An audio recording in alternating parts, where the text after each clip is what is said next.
Good morning. It looks like a smaller crowd, so we expect some more people. Let's see what happens. Can't you hear? Now you can? C'est mieux? D'accord. And welcome. I think we had quite a good day yesterday. I think there is a lot to look forward to today, which is actually some real important deliverables for both ETPLAS but also for the EU framework. So this is probably the first really um, thing that you're going to see on CPD that will be reflected, as Susanna said, in the new European framework. So that's an important message, I think, and something to look forward to. There is today, logistics-wise, it's rather similar, obviously, to yesterday. Although we don't have to walk that far, we just have to go down here in the central hall where they will serve both coffee and lunch. Ines, their certificates, they're going to be sent electronically. Yes, okay. So those in attendance will receive their certificates, a PDF, yeah. And that Ines will take care of that. So wait for that to arrive in your mailbox. If you haven't received that, let's say within a month, then I advise you to contact Ines or the ETPLAS Secretariat. But don't do that before a month because you never know what delay may cause delays. But you will get them in the end. So yeah, it's a great pleasure to introduce Rafael, esteemed colleague on DOPS, and a very big experience in training and education. And he has been working on two working groups, one of which he was the chair, and the first one he was a member of, and they worked on these DOPS and gone through lengthy discussions about templates.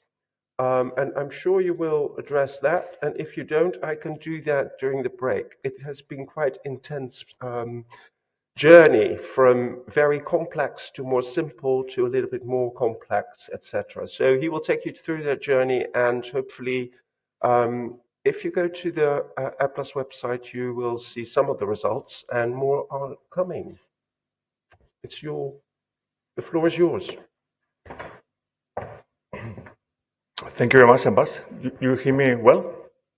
Yeah. So, hello everyone. Good morning. Yeah, I shouldn't turn it up more.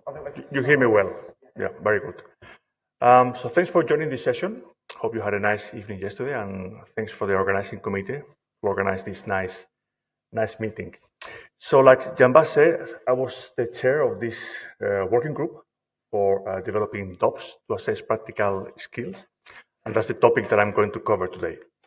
So I've been working on education for several years, and every time I prepare a talk, I think that I need to prepare some learning objectives for the audience. And today I was thinking that I would like that we all have a better understanding of the importance of assessing skills in our setting, in the laboratory animal science setting, that we try to clarify what the DOPS are for those of you who are not very familiar with this method of assessing practical skills, and then to give some insight on when and how to apply DOPS in practice. So I would like to answer 4 questions to address these objectives that we have for today. The first one would be, why is it important to assess practical skills in laboratory animal science? Second one would be, what are DOPS? Third one is, when should we use DOPS? And the fourth one would be, how should we apply DOPS in practice? So the first question is, why to assess practical skills? And I would like to get your feedback actually today. I would like if any of you would think spontaneously, why do we need to assess practical skills in the field of laboratory animal science? Any comment out there? Why?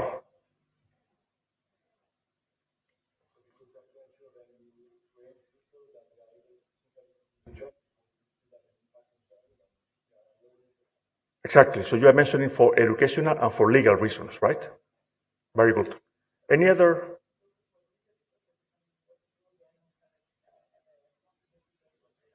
Absolutely, for scientific purposes.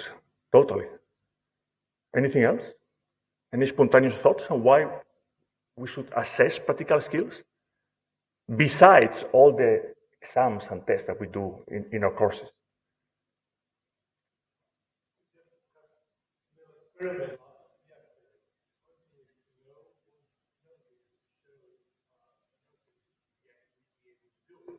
Exactly. Exactly. So to show that people are really competent in what they are doing. Very good. So I think very important, and I think Susanna mentioned it yesterday, very important for societal reasons. I think we should always keep that in mind, that we have the agreement with the society when we work with animals using science. For educational purposes, like Philip mentioned, legal purposes, occupational health and safety reasons, for animal welfare reasons, of course, for reduction and refinement, and for scientific quality, like Viola mentioned. So for societal reasons, very important. I mean, the society demands high-skilled personnel in pretty much every sector that we work on in the society. Say it in every sector. And in our sector, they demand that the scientists achieve scientific and medical advances when we are using animals for scientific purposes. But they also demand that we implement high standards in the care and use of animals that are going to be used for scientific purposes.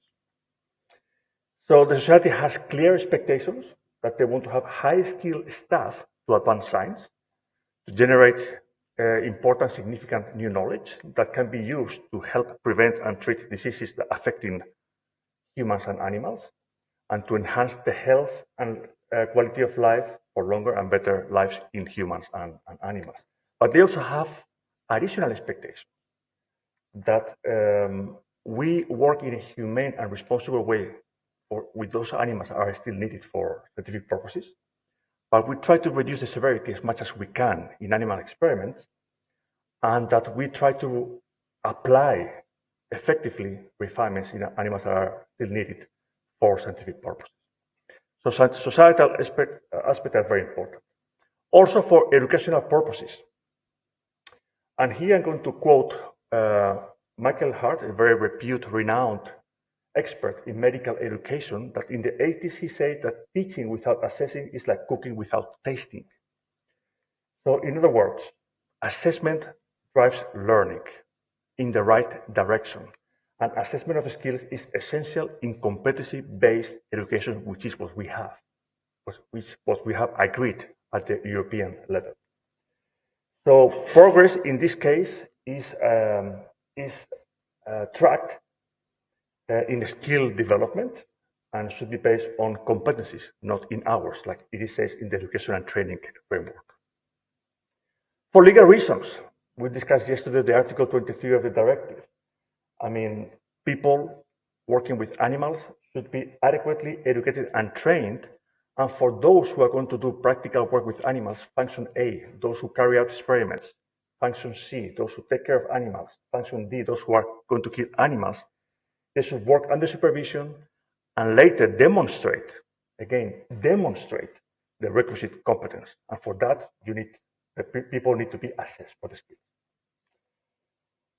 So functions A, C, and D, adequate training and demonstrate the requisite competence, and very important, assessment of skills, in this case, could provide a record to demonstrate professional certification in those skills. For occupational health and safety reasons, highly skilled persons demonstrating practical competence enhances workplace safety and prevent accidents with animals. So it reduces the risk of bites, needle sticks, scratches, zoonotic infections, hazardous exposures in skilled staff. That is pretty obvious to think. For animal welfare reasons, highly skilled staff, better chances to implement high welfare standards in the care use program, of course. And the skilled personnel can minimize suffering by recognizing signs of pain, distress, illness, and take appropriate action to increase animals' well-being. Pretty obvious. For those animals that are still needed, reduction and refinement. Highly skilled persons, it's less likely that they correct mistakes during the animal procedures, causing errors that will lead to repetition of studies to increase animal use in studies, will decrease the likelihood of making technical mistakes that could increase the variability of experimental outcomes as well, increasing again animal use. So skilled staff, in other words, better chances to apply reduction and refine.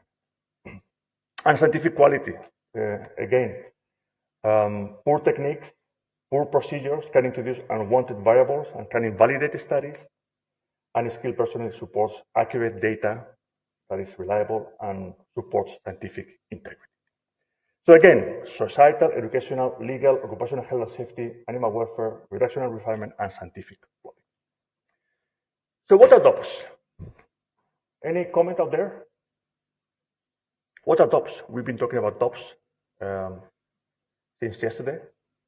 What are DOPS? Anyone?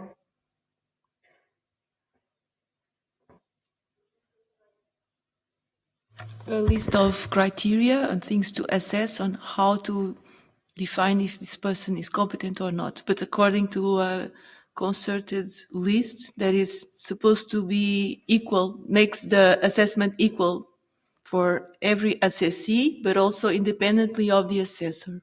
So you are talking that is a method for assessing practical skills? Is that what you are? Yes. Yeah. Yes. Any other? So that's basically what it is. So DOPS is the acronym for Direct Observation of Procedural Skills. And it is a structured method for assessing practical skills. It's widely used in medical, in nurse, veterinary, and also in laboratory animal science field to ensure competency in the clinical setting. So what it does is that an assessor will directly observe a trainee performing procedures in a simulated or real setting. And the trainee's performance is scored and feedback is given using a form, which is what the DOPS are, is a form, all right? So what skills can be assessed using DOPS? Any input here? What skills can be assessed? And Dominique? Handling the animal, the empathy towards the animal, the way the procedure is executed. Yeah, handling animals, even some lateral skills like empathy. Yeah.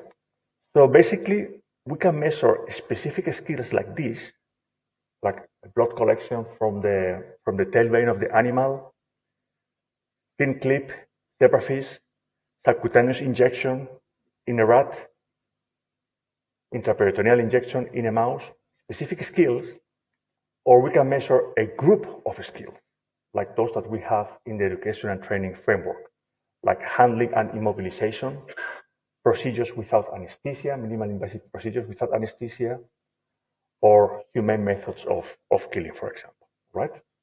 Specific and group of. So key features of DOPS. They have high validity and reliability. They are structured, transparent, fair, and standardized forms. They can assess real-world performance. They provide immediate feedback and learning impact. They support competency-based education. They support reflective learning. And they provide certification as well, which is very important. So they provide high validity and reliability. And they are valid because DOPS measures what they are supposed to measure, which is procedural skills. They are designed to measure, to assess procedural practical skills. And they have higher validity when they are used in real settings or in high fidelity simulated environments. They are reliable, they provide consistent and precise measurement of what they are supposed to measure, and higher reliability comes when there are multiple assessors involved in the assessment, or the assessments are repeated multiple times. They are structured, transparent, fair, and standardized. Assessments are structured, they have assessment criteria, they have scriptors, they have rating scales, we can provide feedback. They are transparent, the trainee gets clear expectations of what they are supposed to achieve, and they are fair, with reduced bias, a grading rate clearly defined, feedback can be given on strengths and areas of improvement. And they support also standardization, because the same forms can be used in multiple institutions, multiple countries, multiple settings. And that's why we designed the ETPLAS DOPS forms. They can assess real-world performance, so that they are able to evaluate how well a trainee performs in actual or simulated environments. And they measure practical competence, not just theoretical knowledge. It's also very important to assess. They provide immediate feedback, so it has a very high learning impact. Trainees receive immediate constructive feedback, which enhances learning. And they identify strengths and areas for improvement in real time. So this promotes a continuous improvement mindset among learners. So they support competency-based education, which is what we are supposed to follow to educate and train people in our field of laboratory animal science. So they ensure skills are demonstrated and assessed, not just taught, and aligns with modern training programs in laboratory animal science based on intended learning outcomes, not ours. So meets the guideline standards of the education and training framework. They promote reflective learning. And this is very important because when we were discussing about the questions yesterday, that they don't reach certain levels in the Bloom's taxonomy, here is where we can assess those things. Because trainees gain a deeper awareness of their skill level and areas needing improvement, and therefore they promote deeper understanding that they're supposed to reach, critical thinking, decision-making, problem-solving skills, and refinement of procedures, which is what we are supposed to expect from persons working with animals. And they provide certification. So finally, we can show a record, a certificate of the skills of people have for different skills that they are supposed to demonstrate according to the education and training framework for functions A, for functions C, and for functions D. All right? When are we supposed to use DOPS? I think Nuno already mentioned it. In the real or simulated environment, in the source how or does levels of the Miller's pyramid, what Nuno mentioned, when assessing skills for the EU training modules and for reviewing the competence. So in a real-world workplace, during normal work activities, that is feasible with proper planning, and also in a simulated environment, in a lab, in a training lab, all right, when we have students there. So, but that is a model. That is just a model. It's not a real-world workplace. And in the training labs, trainees work with highly habituated animals, oftentimes, or with sedated animals, or with cadavers, or with dummies. So it's not the actual workplace, but they can be used DOPS to give feedback and areas of improvement. In the Miller's pyramid, yesterday we were discussing that knows, it measures only factual knowledge. Knows how measures only judgment. You can use open-ended questions like Jan-Bas mentioned yesterday. But in the shows how and in the does is where the performance should be evaluated. And there is when DOPS would be applied.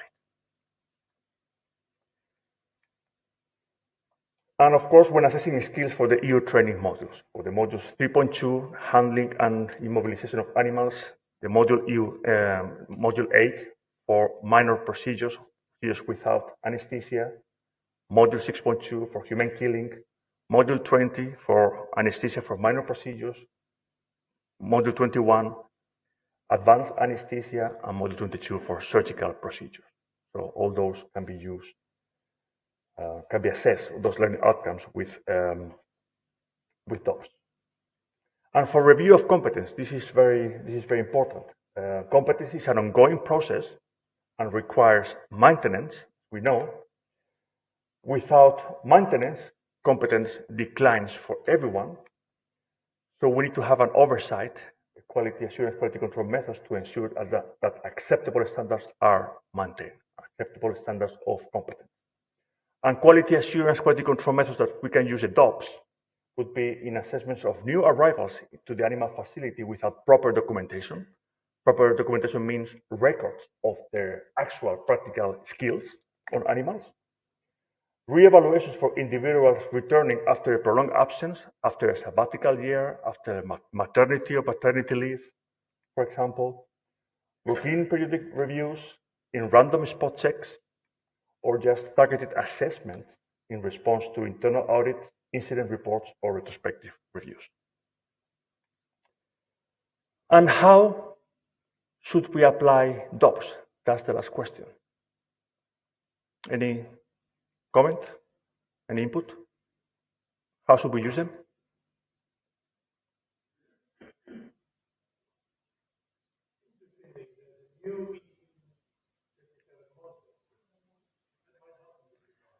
Excellent, excellent, very good. I agree. So this is it. So it's very important that the assessors using the DOPS are trained, that multiple assessments are needed to make the DOPS reliable and valid, and we can use them in a formative setting or in a summative assessment. So the assessor's training is essential. So assessors must be trained for using DOPS, all right? And for that, we have the EU Module 27 that I think Ivo is going to talk in a few minutes. And we agreed yesterday that they must be completed by all the assessors. Assessors must be trained to ensure reliable and objective measurements, assessments. Detailed feedback should be provided to trainees to facilitate skill enhancement. And ETPLAS DOPS should be used to encourage harmonization. Multiple assessments are needed. A single observation using a DOPS is not enough. Trainees must pass several assessments to demonstrate consistent competence. This is very important. And in the medical education, they use it 6 times in every trainee. This is probably too ambitious in our field because we don't have the resources to assess 6 times for each person working with animals. But that would be the way to have reliable or to use DOPS reliably. And then they can be used using a formative or summative assessment. So formative meaning is during training. Basically is to give feedback as a training tool for ongoing learning. So where we can identify strengths and areas of improvement for each trainee, those are perfect. DOPS are perfect to be used in those settings because it encourages self-reflection of the trainee and skill enhancement.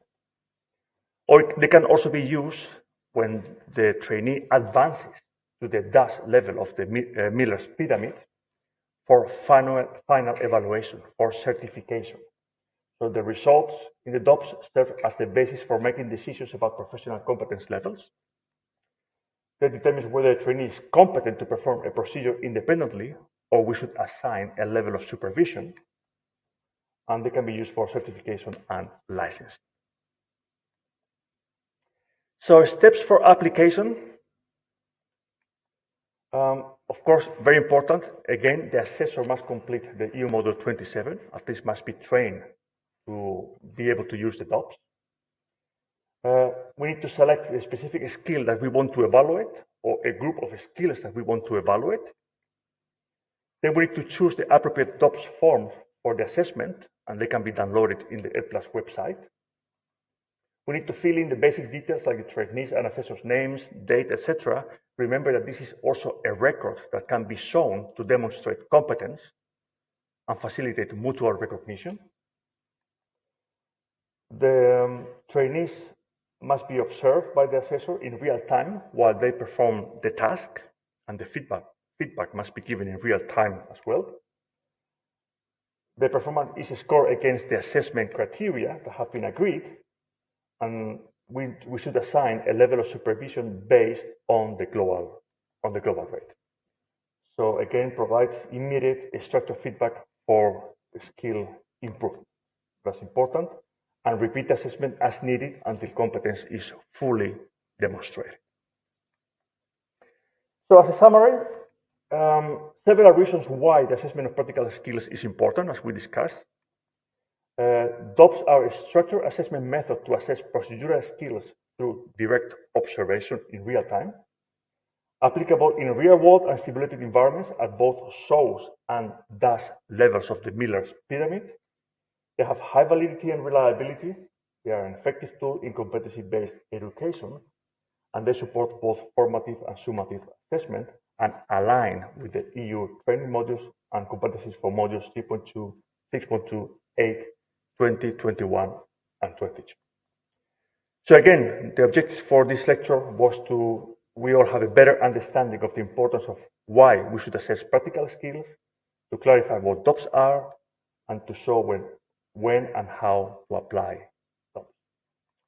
So with that, I would like to acknowledge all the members of the working group, including Jan-Bas and Dominique. We have had very good and fruitful discussions during these meetings for this over 2 years.